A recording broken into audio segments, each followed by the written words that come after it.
ఇదే విషయానికి సంబంధించి మరింత సమాచారాన్ని అటు మెదక్ నుంచి మా ప్రతినిధి దుర్గారెడ్డిని అడిగి తెలుసుకుందాం. రైట్ దుర్గారెడ్డి, మెదక్ లో ఉన్న పరిస్థితి ఎలా ఉంది?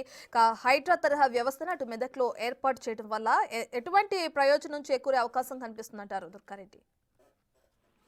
రత్న ఉమ్మడి మెదక్ జిల్లా వ్యాప్తంగా చూస్తే ఇప్పటికే 182 చెరువులు మాత్రం అక్రమ నిర్మాణాలు జరిగాయని చెప్పి 10 సంవత్సరాల నుంచి కూడా చాలా సందర్భాల్లో కూడా జిహెచ్ఎంసీ కావచ్చు, పటన్ చెరువు, అదేవిధంగా ఇక్కడైతే బాగా ల్యాండ్ విలువైన ప్రాంతాలు ఉన్నాయి ఆ ప్రాంతాల్లో సిద్దిపేట, పటన్ చెరువు, మెదక్ ఈ ప్రాంతాల్లో మాత్రం 183 చెరువుల్లో అక్రమ నిర్మాణాలు జరిగాయని చెప్పి రాష్ట్ర ముఖ్యమంత్రి రేవంత్ రెడ్డి కార్యాలయానికి మాత్రము ఈ 3 మాసాల నుంచి కూడా నిర్మాణాలకు సంబంధించిన విషయాలు అటు అధికారులు ఇటు ప్రజలు కూడా ఫిర్యాదు ఇచ్చిన తర్వాత వాళ్ళు నివేదిక తెప్పించుకోవడం జరిగింది. దీంతో పాటు సిద్దిపేట, పటన్ చెరువులో కూడా ఈ వారం 2-3 రోజుల నుంచి వారం రోజులు మాత్రమే హైడ్రాతో మాత్రము చెరువుల్లో ఎక్కడైతే నాలా కన్వర్షన్ కాకుండా మిగతా ప్రాంతాలు కానీ చెరువులు మొత్తం పూర్తిగా నిర్మాణం జరిగిన ప్రాంతాల్లో కూడా 882 అక్రమ నిర్మాణాలు జరిగాయని చెప్పి ప్రభుత్వం ఇచ్చిన అధికారులు ఇచ్చిన నివేదిక ప్రకారంగా మాత్రం హైడ్రాతో మాత్రం కూల్చివేయాలని చెప్పి రాష్ట్ర ముఖ్యమంత్రి రేవంత్ రెడ్డి కూడా జిల్లాకు సంబంధించిన కలెక్టరే కావచ్చు, అధికారులకు కావచ్చు ఆదేశాలు ఇచ్చినట్టు కొంత సమాచారం అయితే వస్తుంది. దీంతో పాటు ఆ ప్రభుత్వం చెరువులను కాపాడాలి, కనుమరుగైపోయిన చెరువులు ఎక్కడెక్కడ ఉన్నాయి పూర్తిగా నివేదిక తెప్పించుకున్న తర్వాత రాష్ట్ర ముఖ్యమంత్రి రేవంత్ రెడ్డి మాత్రం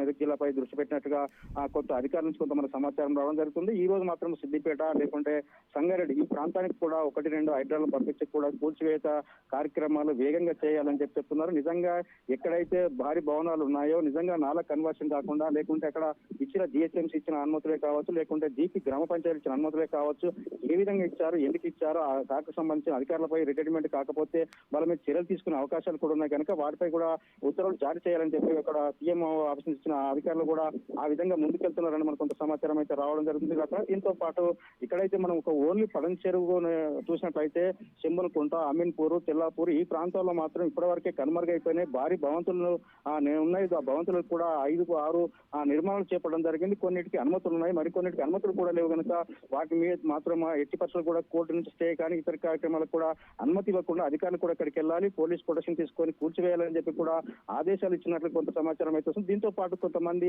59 జీవోని ఎప్పుడైతే ప్రభుత్వం లోపడి ఉన్నాయో 54 అక్రమ నిర్మాణాలు చేసుకున్నారో వాళ్ళు 58, 59 జీవో ప్రకారం కొంత రెగ్యులరైజ్ గవర్నమెంట్ కూడా కొన్ని కట్టడం జరిగింది. దీంతో పాటు ఎల్ఆర్ఎస్, బీఆర్ఎస్ కూడా కట్టడం జరిగింది. దీంతో పాటు ఎల్ఆర్ఎస్, బీఆర్ఎస్ కి ఎలా అనుమతి ఇచ్చారు, ఎందుకు అప్లికేషన్ తీసుకున్నారు, పెండింగ్ ఎందుకు ఉన్నాయి, ఆ వివరాలను కూడా పూర్తిగా ప్రభుత్వాన్ని నివేదిక ఇవ్వాలి. ఎట్టి పరిస్థితులకు కూడా బఫర్ జోన్ లో ఉన్న వాటిని నిర్మాణం చేయకూడదని చెప్పి నిబంధనలు ఉన్నా ఎలాంటి అనుమతులు ఇచ్చారని చెప్పి కూడా హైడ్రాతో మాత్రం కూల్చివేయాలని చెప్పి ప్రధానంగా కొంత మనకు వచ్చిన సమాచారం. దీంతో పాటు ఆ పడన్ చెరువు ప్రాంతంలో మాత్రం ఈ వారంలో మాత్రం ఖచ్చితంగా హైడ్రాతో మాత్రము భారీ భవనాలు చెరువులు చెంబనుకుంటా ఇలాంటి 113 చెరువుల్లో 882 అక్రమ నిర్మాణాలు మాత్రం కూర్చడానికి ప్రభుత్వ యంత్రాంగంతో సిద్ధమవుతున్నట్లు మనకు సమాచారం వస్తుంది. రాసిన దీంతో పాటు మెదక్, సిద్దిపేట ఈ ప్రాంతాల్లో కూడా జిల్లా వ్యాప్తంగా కూడా సిద్దిపేటలో నర్సాపూర్, అదే ఎర్ర చెరువు ఇలాంటి పెద్ద పెద్ద చెరువులు కూడా 100 ఎకరాలున్న చెరువులు కూడా భూ కబ్జాకు గురై ఆ తర్వాత అక్రమ నిర్మాణాలు వెలిశాయి.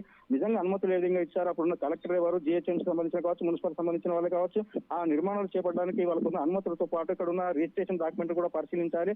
లేదంటే ఖచ్చితంగా చెరువులను కాపాడాల్సిన బాధ్యత ఇరిగేషన్ అదేవిధంగా రెవెన్యూ యంత్రాంగం ఉంటుందని చెప్పి వాళ్ళందరూ కూడా చర్యలు తీసుకున్న అవకాశాలు కనిపిస్తున్నాయి. Ratna. Right, thank you Durga Reddy.